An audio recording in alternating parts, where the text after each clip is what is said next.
നമസ്കാരം. സമൂഹ മാധ്യമം വഴി ദേശവിരുദ്ധ പ്രസ്താവന നടത്തി എന്ന പരാതിയിൽ ടെലിവിഷൻ റിയാലിറ്റി ഷോ താരവും സംവിധായകനുമായ അഖിൽ മാരാർക്കെതിരെ കേസെടുത്തു. പഹൽഗാം ആക്രമണത്തിന്റെ പശ്ചാത്തലത്തിൽ കേന്ദ്ര സർക്കാരിനെതിരെ വിമർശനം ഉന്നയിച്ചതിന് പിന്നാലെയാണ് കേസെടുത്തത്. കൊട്ടാരക്കര പോലീസാണ് കേസ് രജിസ്റ്റർ ചെയ്തത്.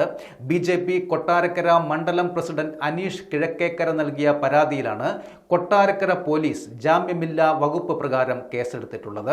രാജ്യത്തിന്റെ പരമാധികാരത്തെയും ഐക്യത്തെയും അഖണ്ഡതയെയും വ്രണപ്പെടുത്തുക എന്ന ഉദ്ദേശത്തോടെ സമൂഹ മാധ്യമത്തിലൂടെ അഖിൽ മാരാർ ദേശവിരുദ്ധ പരാമർശം നടത്തി എന്നാണ് FIR BNS 152 വകുപ്പ് പ്രകാരം ജാമ്യമില്ലാ കുറ്റമാണ് അഖിൽ മാരാർക്കെതിരെ ചുമത്തിയിരിക്കുന്നത്. കഴിഞ്ഞ ദിവസമാണ് അഖിൽ മാരാർ പഹൽഗാം വിഷയം ഉയർത്തി ഫേസ്ബുക്കിൽ വീഡിയോ പങ്കുവച്ചത്.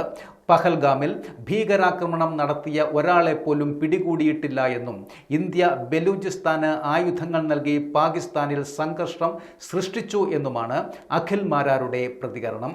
സാധാരണക്കാരായ പാകിസ്ഥാനികളെ കൊല ചെയ്തുവെന്നും മറ്റൊരു കരുത്തരായ രാജ്യത്തിൻ്റെ അടിമകളായി ആത്മാഭിമാനം ഇല്ലാത്തവരായാണ് നമ്മുടെ ഭരണാധികാരികളും സേനയും നിലകൊള്ളുന്നത് എന്നും അഖിൽ വീഡിയോയിൽ പറയുന്നുണ്ട്.